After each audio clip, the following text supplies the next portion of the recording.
அனைத்து தமிழ் உள்ளங்களுக்கும் வணக்கம். சனி பகவானின் தாக்கத்தில் இருந்து தப்பிக்க பரிகாரம் ஒன்றே வழி. அதன்படி சனி பெயர்ச்சியால் பாதிக்கப்படும் ராசிக்காரர்கள் செய்ய வேண்டிய பரிகாரங்கள் மற்றும் எந்த கோவிலில் உள்ள சனி பகவானை வணங்க வேண்டும் என்று பார்க்கலாம். சனி பகவானின் திரு அருளை பெற, வாழ்வில் மேன்மை பெற திரு வைகுண்டம் கைலாசநாதர் திருக்கோவில் ஒருமுறை சென்று வாருங்கள். பல மாற்றங்கள் உங்கள் வாழ்வில் உண்டாகும். தீராத நோய், கடன் மேல் கடன், என்னங்க இந்த மாதிரியான சிக்கல்ல தான் நீங்க சிக்கி தவிச்சுக்கிட்டு இருக்கீங்களா? ஒரு முறை இங்க போய் வழிபட்டு வாங்க. பிடிச்ச தோஷம் விலகி ஓடுறத ஒரு சில நாட்களில் காண்பீர்கள். திருநெல்வேலியில் இருந்து சுமார் 23 கிலோமீட்டர் தொலைவில் திருநெல்வேலி டு திருச்செந்தூர் செல்லும் சாலையில் உள்ளது திருவைகுண்டம். இங்கு செல்ல திருநெல்வேலி சந்திப்பு பேருந்து நிலையத்தில் இருந்து நகர பேருந்துகள் மற்றும் திருநெல்வேலி புதிய பேருந்து நிலையத்தில் இருந்து திருச்செந்தூர் மார்க்கமாக செல்லும் புறநகர் பேருந்துகள் ஆகியவை அடிக்கடி உள்ளன.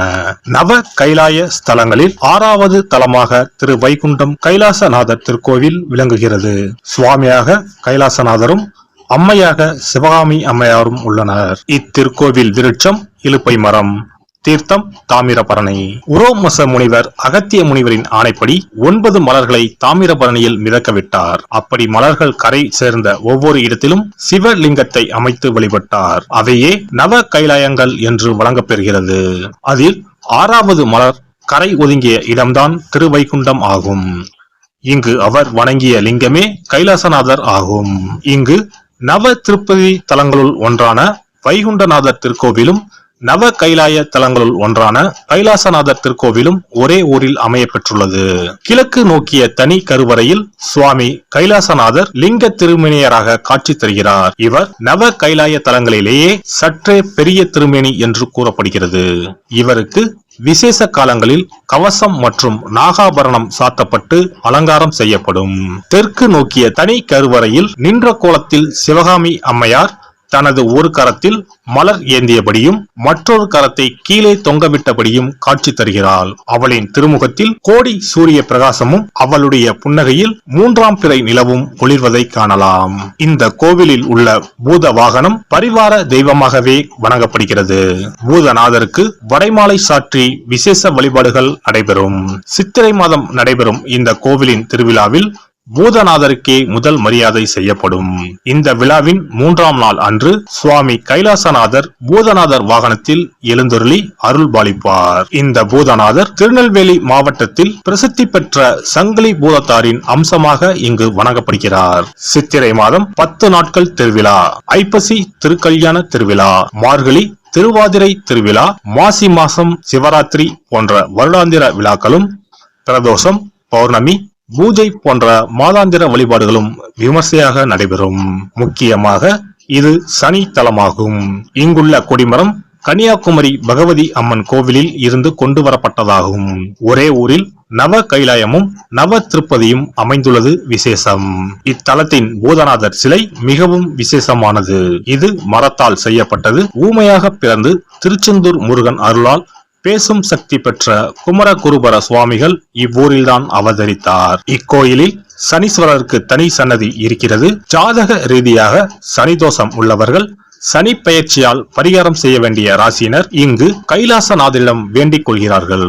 இழந்த சொத்துக்களை பெறவும் குடும்பத்தில் ஐஸ்வர்யம் பெருகவும் பிரார்த்தனை செய்து கொள்கின்றனர். சுவாமிக்கும் அம்பாளுக்கும் அபிஷேகம் செய்தும் வஸ்திரம் அணிவித்தும் நேர்த்தி கடன் நிறைவேற்றலாம். நீங்களும் இத்திருக்கோவிலுக்கு சென்று கைலாசநாதருக்கும் சனிக்கும் விசேஷ பூஜை செய்து பரிகாரம் செய்து கொண்டால் தடைப்பட்ட திருமணங்கள் நடக்கும். இழந்த சொத்துக்களை மீண்டும் பெறலாம். இக்கோயில் திருநள்ளாறு சனீஸ்வரன் கோவிலுக்கு ஈடானதாக சொல்கிறார்கள். அஸ்தம் நட்சத்திரம் நடைபெறும் நாளில் இங்கு வேண்டிக் கொண்டால் சனியின் உக்கிரம் குறையும், நல்லதே நடக்கும். சம்பாதிக்கிற காசு எங்க போகுதுன்னே தெரியாது. தீராத நோய், கடன் மேலே கடன், இது போன்ற ஏதேனும் அறிகுறிகளுடன் என்ன செய்வதென்றே தெரியாமல் உள்ளீர்களா? எத்தனையோ கோவில் வழிபாடு, நோய்க்கு மருத்துவர்னு எதுக்குமே பயன் இல்லையா? கவலையை விடுங்க. இந்த கோவிலுக்கு மட்டும் குடும்பத்துடன் ஒருமுறை சென்று வழிபட்டு வாருங்கள். அதன் பிறகு தடைப்பட்டு இருந்த உங்களது வளர்ச்சியும் ஆரோக்கியமும் பிடித்த தோஷங்களும் விலகி ஓடுகிறத ஒரு சில நாட்களில் உணருவீர்கள். இத்திருக்கோயிலுக்கு செல்ல முடியாதவர்கள் வீட்டிலேயே சில எளிய பரிகாரம் செய்யலாம். சனிக்கிழமை தோறும் எல் தீபம் ஏற்றி வழிபடலாம். காகத்துக்கு சாதம் இடுவதும் மாற்றுத்திறனாளிகளுக்கு இயன்ற உதவிகளை செய்வதும் சிறப்பு. சனிக்கிழமை தோறும் சனி பகவானுக்கு இரும்பு அகல் விளக்கில் நல்லெண்ணெயில் தீபம் ஏற்றி வழிபட பலவித பலன்களை பெறலாம். கருங்குவளை மலர்களால் சனி பகவானுக்கு அர்ச்சனை செய்து வர நன்மைகள் பலவற்றை பெறலாம்.